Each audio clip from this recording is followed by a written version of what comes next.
Welcome to my YouTube channel.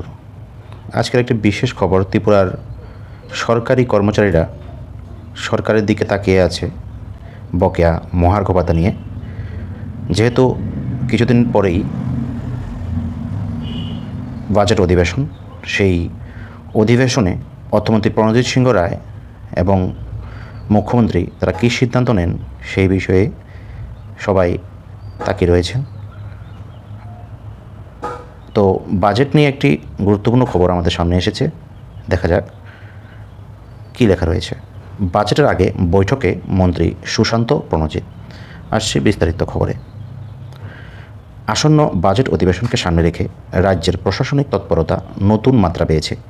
এই প্রেক্ষাপটে পরিবহন, পর্যটন এবং খাদ্য, জনসংভরণ ও ক্রেতা স্বার্থ বিষয়ক দপ্তরের সচিব, বিশেষ সচিব ও অধিকর্তাদের নিয়ে গুরুত্বপূর্ণ উচ্চ পর্যায়ের বৈঠকে মিলিত হন মন্ত্রী সুশান্ত চৌধুরী। মন্ত্রীর দপ্তরের পদস্থ আধিকারিকরাও বৈঠকে উপস্থিত ছিলেন।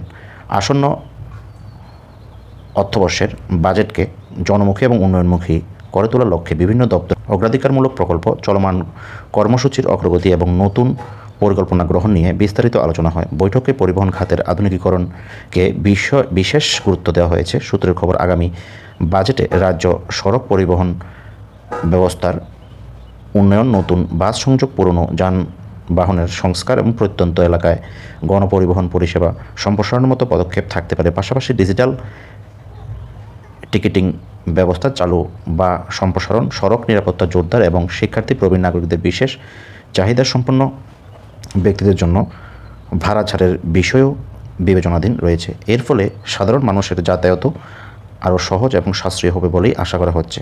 পর্যটন দপ্তর নিয়েও বৈঠকে বিস্তৃত আলোচনা হয়। রাজ্যের পর্যটন শিল্পকে অর্থনীতির অন্যতম চালিকা শক্তি হিসেবে গড়ে তুলতে অবকাঠামো উন্নয়ন, ইকোট্যুরিজম এবং ধর্মীয় পর্যটন প্রসার, বেসরকারি বিনিয়োগে প্রণোদনা এবং হোমস্টে প্রকল্পে আর্থিক সহায়তার সম্ভাবনা নিয়ে আলোচনা হয়েছে।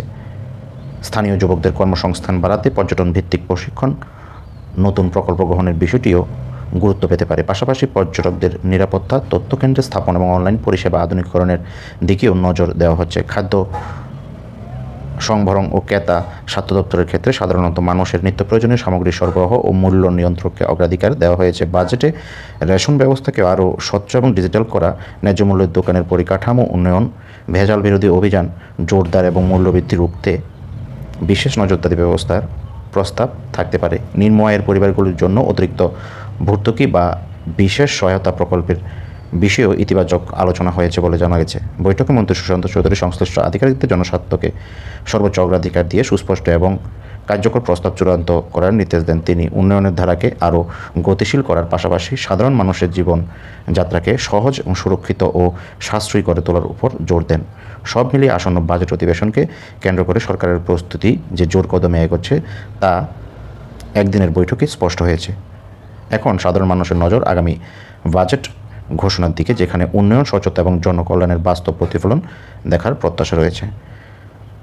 যাই হোক, রাজ্যে যাতে সার্বিক উন্নয়ন হয় সেই বিষয়ে যে গুরুত্বপূর্ণ বাজেট, সেটা কিছুদিন পরে অনুষ্ঠিত হবে এবং আশা করা যাচ্ছে সরকারি কর্মচারীদের জন্য একটি সুখবর নিয়ে আসতে পারে এই বাজেটে। যতটুকু খবর, 3 থেকে 5% মহার্ঘ ভাতা প্রদান করা হবে এই বাজেট অধিবেশনে। যাই হোক, কর্মচারীরা এখন সেই বাজেট অধিবেশনের দিকেই তাকিয়ে দেখা যাক কী হয়। ধন্যবাদ। জয় হিন্দ।